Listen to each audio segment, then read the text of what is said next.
Past perfect tense had के साथ verb की थर्ड फॉर्म। टेंस के इस टॉपिक तक पहुंचते पहुंचते ही लोग गिव अप कर चुके होते हैं, लेकिन सच बात पता है क्या है? पास्ट परफेक्ट टेंस के यूजेस हम अपनी डेली लाइफ में बहुत कर दे, यानी कि अगर इसको अच्छे से प्रैक्टिस करिए ना, यानी कि आप अपनी डेली लाइफ के इंग्लिश को बहुत इजीली सॉर्ट कर पाओगे। यानी कि बहुत इंपॉर्टेंट तो ये है। और अगर आपने इसको अभी तक नहीं पढ़ा है तो आप इस आई बटन पे जाकर वीडियो विजिट करो जो आज 5 बजे हमने अपलोड करी थी, जहां पर मैंने पास्ट परफेक्ट टेंस को डिटेल में समझाया है एग्जाम्पल्स के साथ। तो एग्जाम्पल्स भी मिस मत करना, रूल भी मिस मत करना, एक्सप्लेनेशन भी मिस मत करना, ताकि ये टॉपिक डेली लाइफ में बोलना शुरू कर से। और इस वीडियो में अभी हम करने वाले हैं प्रैक्टिस पास्ट परफेक्ट टेंस के। सेंटेंसेस बनाएंगे बहुत सारे, एंड ट्रस्ट में उन सेंटेंसेस को बनाने के बाद आपको ये लगने लगेगा बिल्कुल बाएं हाथ का रेल कि ये सेंटेंसेस को बनाना बहुत आसान है, क्योंकि ये वाकई में बहुत आसान है। तो चलो मेरे साथ इस वीडियो में पास्ट परफेक्ट की डिटेल में प्रैक्टिस करते हैं, सेंटेंसेस बनाते हैं, ताकि ये टॉपिक अब मुश्किल तो कभी ना ले, बल्कि हो जाए बिल्कुल आसान आप लोग के। सो कम विद मी। देखो यार, सिंपल सी एक बात है, किसी भी चीज को अगर अपने अंदर डेवलप करना है, मैं सिर्फ लैंग्वेज की बात नहीं कर रही हूँ, कोई भी चीज जो आपने सपना देखा है कि आप अपने अंदर डेवलप करना चाहते हो, वो कोई लैंग्वेज हो सकती है जैसे कि इंग्लिश ही है, या फिर कोई दूसरी कोई स्किल जैसे कि गाड़ी चलाने की, खाना बनाने की, कोई गेम सीखने की, कोई स्पोर्ट्स में एक्सेल होने की। आपको अगर कोई भी ऐसा ड्रीम है ना, तो इसके लिए आपको सिर्फ उस काम को लगातार करने की जरूरत है। आप जितना ज्यादा उस काम को करते रहोगे, वो आपकी आदत बनता रहेगा। और जो आदत बन जाता है ना, वो फिर आपके लिए काम आसान हो जाता है। याद करो ना, आपके लिए क्या नहाना बड़ा काम है? क्या ऐसा हुआ है कभी आपके साथ कि आप नहाने को लेकर सोच रहे हो कि यार मैं नहाऊं कैसे, तो बहुत मुश्किल है। बहुत अलग है, सर्दियों में लोग मिस कर देते हैं, लेकिन दिस इज नॉट समथिंग जो आपको लगता होगा कि बहुत मुश्किल टास्क है, मेरे से हो नहीं सकता है। पता है क्यों? क्योंकि आप बचपन से नहाते हुए आए। ये एक ऐसी चीज है जिसकी आपने हैबिट डेवलप करी है। पानी पीना मुश्किल लगता है क्या? हमेशा से पीते आए, वही आपकी आदत में ये डेवलप हो गया है। वो सारे काम जो आप अपनी डेली लाइफ में रेगुलरली कर रहे हो, वो आप इसलिए कर पा रहे क्योंकि आप उन्हें हमेशा से करते आए हो, इसीलिए वो आपके लिए आसान है। इसी तरीके से अगर आप कोई नई स्किल अपने अंदर डेवलप करना चाहते हो ना, what you are suppose to do, simply उस काम को करना शुरू कर दो। वो कुछ भी हो सकता है। लैंग्वेज सीखना चाहते हो, बोलना शुरू कर दो। देखो, आपका ना वो टाइम चले गया जिसमें आप बस बैठोगे, ग्रामर के रूल्स रटोगे। वो टाइम गया भाई। अभी अभी है टाइम ज्यादा से ज्यादा बोलने का। Now you are no more just a grammar learner, but an English speaker. अब आप एक इंग्लिश स्पीकर हो। बोलो, जितना ज्यादा बोल सकते हो बोले। इसीलिए आपके लिए मैं ये वीडियो लेकर आती हूँ, जहां पर ग्रामर पढ़ाने के बाद मैं आपको प्रैक्टिस करवाती हूँ। मैं चाहूँ तो सिर्फ ग्रामर पढ़ा के भी आगे मूव ऑन कर सकती हूँ for the next topic for the other day, but मैं हर दिन काम डबल करती हूँ आपके लिए, ताकि मैं आपको प्रैक्टिस करवा सकूँ यार। क्योंकि बोलना ही एक लौता तरीका है अपने आप को इम्प्रूव करने का। मैंने बोलकर इम्प्रूव किया है। मेरी भी इंग्लिश बहुत अच्छी नहीं थी, मैं भी गवर्नमेंट स्कूल से आती। मेरी फैमिली में भी कोई इंग्लिश का एनवायरनमेंट नहीं था। मैंने भी खुद से बोल बोल कर इंग्लिश को इम्प्रूव किया है। आपको भी यही करना होगा। बोलोगे, इंग्लिश इम्प्रूव हो जाएगी, ट्रस्ट में। तो इसीलिए मैं आपके लिए ये वाली वीडियो लेकर आती हूँ रोज शाम को 8 बजे, जहाँ पर जो आपने 5 बजे पढ़ा है उसको प्रैक्टिस कर सको। तो इसलिए आज हम लेकर आए हैं पास्ट परफेक्ट के प्रैक्टिस सेशंस, जहाँ पे साथ में मिलकर सेंटेंसेस बनाएंगे, ताकि पास्ट परफेक्ट आपके लिए कभी मुश्किल रहे ही ना आने वाले टाइम में। तो चलो, बिना किसी देरी के शुरू करते हैं। तो देखो, अभी जो हमारा सबसे पहला ये सेशन होने वाला है, एक जो सबसे पहली एक्टिविटी है, इसमें क्या होगा, यहाँ पर ना आप देखोगे हर सेंटेंस में ना दो दो सेंटेंसेस हैं। We reach the cinema, the movie started, he went to the ATM, the cash finished. तो हर सेंटेंस में, मतलब हर एक कॉन्सेप्ट में दो दो सेंटेंसेस हैं। ठीक है, आपको क्या करना है, ये बताना है कि इन दोनों में से कौन सा काम पहले हुआ था और कौन सा काम बाद में हुआ था। क्योंकि आपको पता होगा पास्ट परफेक्ट का यूज हम क्यों करते हैं, ये बताने के लिए कि पास्ट में जो दो एक्शन हुए थे उसमें से पहले कौन सा हुआ था। सिंपल ये बताने के लिए हम पास्ट परफेक्ट टेंस का यूज करते हैं, राइट? तो अब आपको खुद सेंटेंसेस बिल्ड करने होंगे। मैं हेल्प करूंगी कि कौन सा काम पहले हुआ था, उसमें आपको हैड के साथ थर्ड फॉर्म लगानी है, और दूसरा सेंटेंस नॉर्मल जैसा है सेकंड फॉर्म में प्लेस करना है। तो चलो शुरू करते हैं। तो पहला सेंटेंस है, we reach the cinema, the movie started. तो अब आप बताओ, आप सिनेमा पहले पहुंचे या मूवी पहले स्टार्ट हुई? देखो, आप दोनों तरीके से ही बना सकते हो सेंटेंस। मैं दोनों सिर्फ आपको बनाकर समझाती हूँ एक बार। ठीक है, तो देखो, अगर मैं कहती हूँ कि मेरे पहुंचने से पहले ही मूवी शुरू हो गई थी, मैं लेट हो गई थी यार, तो पहले क्या काम हुआ? पहले मूवी स्टार्ट हुई, तो सेंटेंस क्या हो जाएगा? The movie had started before we reached the cinema, before we reached the cinema. लेकिन आप में से कोई कहना चाहता नहीं नहीं, मैं कहता हूं कि मैं मूवी शुरू होने से पहले ही मैं पहुंच गया था, यानी पहुंचने का काम पहले हुआ, तो इसमें हार्ड लगा दो ना, तो क्या सेंटेंस हो जाएगा? We had reached the cinema before the movie started. ये सेंटेंस ऐसे भी बन सकता है, जस्ट डिपेंड्स कि आप अपना इमोशन कैसे डिलीवर करना चाहते हो। अगर आप ये कहना चाहते हो कि पहले मूवी शुरू हुई, तो मूवी के साथ हार्ड लगा दो। आप कहते हो नहीं मैं पहले पहुंचा, तो अपने साथ हार्ड लगा दो। सिंपल, बस इतना ध्यान रखना है आपको, जो काम पहले हुआ था उसके साथ आपको हैड लगा लेने। ऐसे ही नेक्स्ट देखो, he went to the ATM, the cash finished, यानी कि उसके एटीएम पहुंचने से पहले ही कैश खत्म हो गया था। तो पहले क्या काम हुआ? पहले वो पहुंचा या कैश खत्म हुआ? एग्जैक्टली कैश खत्म हुआ। तो हम किसके साथ में हार्ड लगा देंगे? कैश के साथ। तो क्या सेंटेंस बन जाएगा? The cash, helping verb had, और फिनिश की थर्ड फॉर्म फिनिश्ड ही होती है। The cash had finished before he went to the ATM. Before he went to the ATM. ऐसे ही I entered the class, the teacher started teaching. यानी मेरे पहुंचने से पहले या मेरे जाने से पहले, मेरी क्लास में जाने से पहले ही टीचर ने पढ़ाना शुरू कर दिया था। तो पहले क्या हुआ? पहले मैं पहुंचा या फिर टीचर ने पढ़ाना शुरू किया? बताओ। पढ़ाना शुरू किया, तो उसमें किसके साथ आ जाएगा हैड? मेरे साथ या टीचर के साथ? जिसने किसने काम पहले शुरू किया? तो टीचर के साथ आ जाएगा। तो क्या हो जाएगा सेंटेंस? अब आप बताओ। Right, the teacher had started teaching, मेरे पहुंचने से पहले, before I entered the class, before I entered the class. Simple. ऐसे ही she came to the party, everyone left, यानी उसके आने से पहले ही सब लोग चले गए थे। राइट, तो पहले वो आई या सब गए? राइट, सब चले गए थे, तो इसके साथ में हैड लग जाएगा ना। तो क्या हो जाएगा? everyone had left before वो आई, तो बिफोर शी, ये सेकेंड फॉर्म ही आई, before she came to the party. Right, ऐसे ही we reached school, the assembly started, हमारे पहुंचने से पहले ही असेंबली स्टार्ट हो चुकी थी। तो अब आप बताओ क्या होगा इसका सेंटेंस खुद से।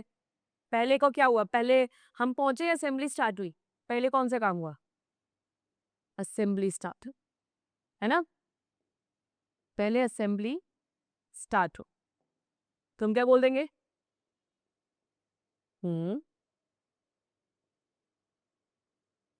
The assembly, very good. The assembly had started before we reached school. Right.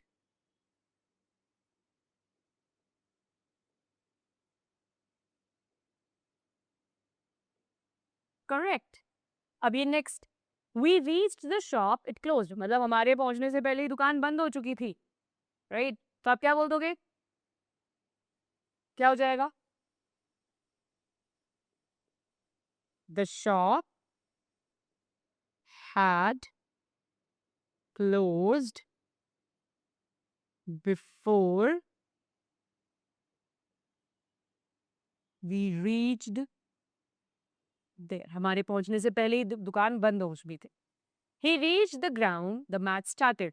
उसके ग्राउंड पे पहुंचने से पहले ही मैच शुरू हो गया था। अब ये आपको खुद नीचे कमेंट बॉक्स में बताना है कि पहले वो पहुंचे या मैच शुरू हुआ। पहले मैचुरल हुआ। तो इसके साथ क्या लग जाएगा? हैड, और ये नॉर्मली बनेगा, तो क्या हो जाएगा सेंटेंस? Exactly.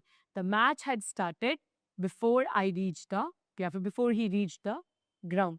अब आपको ये नीचे कमेंट बॉक्स में लिख कर बता रहा है, राइट? अच्छा, आप चाहो ना तो इनको रिवर्स भी बना सकते हो, है ना? देखो कैसे, जैसे कि the cash had finished before he went to the ATM, ऐसे भी तो बोल सकते हैं कि कैश खत्म होने से पहले ही वो पहुंच गया था, है ना? मतलब कैश खत्म होता उससे पहले वो पहुंच गया था, तो पहले वो पहुंचा, बाद में कैश खत्म हुआ, तो क्या हो जाएगा सेंटेंस? द कैश, नहीं, मतलब वो पहले पहुंचा, he had gone to the ATM before the cash finished. ऐसे भी तो बन सकता है, आप चाहो तो उसको रिवर्स भी बना सकते हैं, depends upon the emotion and the situation, जो भी वो सिचुएशन होगी। पर ये समझो कि जो काम पहले हुआ उन सब के साथ में हमने क्या लगाया है? हमने उन सारे सेंटेंसेस के साथ में हैड का यूज किया है। देखो ना, the movie had started, had finished, had state, had left, had started, had closed, right? Easy? ऐसे ही हमारा जो नेक्स्ट है वो एक्टिविटी भी कुछ ऐसी है, आपको यहाँ पर सेंटेंस को कंप्लीट करना है, ठीक है? ऐसी कुछ चीजें दी हुई हैं, go to market, shop closed. अब आपको बता रहा है कि पहले कौन सा काम हुआ था, ठीक है? जैसे आप कहते हो कि मार्केट जाने से पहले ही जो दुकान थी वो बंद हो गई थी, तो आप कैसे बोल दोगे? पहले क्या हुआ? पहले दुकान बंद हुई ना, तो हैड किस में लग जाएगा? दुकान के साथ। क्या? द शॉप had closed, फिर जब आप मार्केट गए उससे पहले, बिफोर आई वेंट दे, मेरे वहां जाने से पहले ही दुकान बंद हो चुकी थी। लीव होम, रेन स्टार्टेड, मेरे घर से निकलने से पहले ही बारिश शुरू हो गई थी, तो पहले आप निकले या बारिश शुरू हुई? बारिश शुरू हुई ना, तो क्या हो जाएगा? आप बताओ। Right, the rain had started before I left home. ध्यान देना, पहला हैड में बन रहा है, दूसरा सेकंड फॉर्म लगा के बनाया जा रहा है सेंटेंस, क्योंकि वो भी है तो बात पास्ट की ना। पैक बैग, स्कूल बस कम, यानी मेरे बैग पैक करने से पहले ही स्कूल बस आ चुकी थी, तो पहले स्कूल बस आई या बैग पैक हुआ? स्कूल बस आई ना, तो क्या सेंटेंस हो जाएगा? The school bus had come before I packed bag. Easy. Next, he arrive, I finish work, उसके आने से पहले मैंने काम खत्म कर दिया था, तो क्या हो जाएगा? बहुत सही, I had finished work before ही arrived. Easy.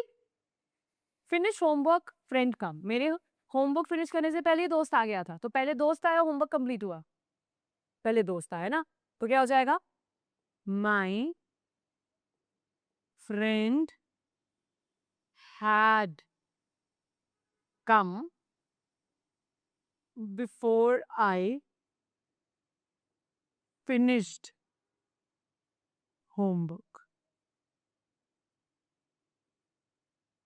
right? Next, complete work boss came, मेरे काम करने से पहले ही बॉस आ गया था, तो क्या हो जाएगा? पहले बॉस आया ना, so boss had come before I completed work. Easy. Fill water supply stop, यानी कि पानी भरने से पहले ही पानी की सप्लाई बंद हो चुकी थी, तो पहले पानी भरा या सप्लाई बंद हो गई? पहले सप्लाई बंद हुई ना, पानी आना ही बंद हो गया, मैं उससे पहले भरता, तो क्या हो जाएगा? The supply had stopped before I filled what. Easy. अब देखो, सारे सेंटेंस में जो काम पहले हुए थे उनको हमने हैड पे लगा दिया था। Shop had closed, the rain had started, the school bus had come, I had finished work, my friend had come, boss had come, the supply had stopped. जो काम पहले हुआ उन सबके साथ में हमने हैड लगा दिया। यही कॉन्सेप्ट है। कितना इजी कॉन्सेप्ट है, समझो ना, कि जो काम पहले ही हो गया था उसको आप हैड के साथ बोल रहे हो। बाकी का जो काम है वो आपने पूरा का पूरा सेकंड फॉर्म में लगाया है। यही तो होता है। पास्ट में कितने सारे हम सेंटेंसेस बोलते हैं ऐसे कि वो तो पहले ही चले गया था, इसने तो पहले ही बता दिया था, मतलब मैं तो उससे पहले ही वहां पर पहुंच चुकी थी, टिकट लेने से पहले ही सारी टिकट्स खत्म हो चुकी थी, ये वीडियो देखने से पहले ही मुझे पूरा कॉन्सेप्ट समझ में आ गया था, मैम आपके लिखने से पहले ही मैंने सारे सेंटेंसेस बता दिए थे, है ना। I had said all the sentences before you wrote on the board, right. आपका डाउट सम आपका डाउट रेज होने से पहले मैंने क्लियर कर दिया था। So I had cleared the doubt before you had the doubt, right. So इस तरीके से यूज करते हैं पास्ट का परफेक्ट टेंस। इजी। तो अभी आपको क्या करने का है, आपको सिंपली इसके ज्यादा से ज्यादा सेंटेंसेस बनाने हैं एंड उसके लिए भी हम आपकी मदद करने को तैयार है। नीचे डिस्क्रिप्शन बॉक्स में हमने आपके लिए बहुत सारे सेंटेंसेस और वर्कशीट्स छोड़े हैं, जिसको अटेम्प्ट करके, जिनको रीड करके, प्रैक्टिस करके आप इस टॉपिक को अपने अपने साथ हमेशा के लिए रख सकते हो, ताकि आगे जाके कभी आप इससे परेशान ना हो जाओ। बाकी आज की वीडियो के लिए इतना ही। कल संडे है और कल संडे की वीडियो के लिए मैं आपके लिए एक रिवीजन वीडियो लाऊंगी। इस पूरे हफ्ते इन पिछले 6 क्लासेस में हमने जो भी पढ़ा, ये सारी की सारी 6 क्लासेस का एक रिवीजन कॉन्सेप्ट मैं आपके लिए लेकर आऊंगी कल की एक सिंगल वीडियो। तो जुड़े रहना, और ऐसा ना हो कि आप आगे नया पढ़ने के चलते चलते पीछे का पुराना सारा भूलते चले गए, ये मैं नहीं चाहूंगी। तो इसीलिए एक रिवीजन वीडियो कल आपके लिए आने वाली है। बाकी ध्यान रखना, इस वीडियो के शुरुआत में जो मैंने आपको बात कही थी, प्रैक्टिस। किसी काम को अगर आपको अपने अंदर हमेशा के लिए जिंदा रखना है ना, उस काम को करना शुरू कर दे। Simply do it as more as you can do. मतलब जितना ज्यादा कर सकते हो उतना ज्यादा करो, आप उस चीज में अव्वल होते जाओगे। ठीक है। So that's it for the day today. बाकी डिस्क्रिप्शन बॉक्स जरूर एक बार चेक कीजिएगा, और मिलेंगे आपको नेक्स्ट वीडियो में। तब तक के लिए आप लोग बड़ी इंग्लिश अकेडमी के पेज को फॉलो करो, पुरानी वीडियोस को विजिट करो, इंग्लिश की प्रैक्टिस करो। और हाँ, ये लास्ट अटेम्प्ट है आपका इंग्लिश सीखने का। इसके बाद कोई नई वीडियो नहीं देखनी है, कोई नया अटेम्प्ट नहीं ट्राई करना है। ये लास्ट है, इस बार करके ही छोड़ेंगे, राइट। चलो, थैंक यू सो मच।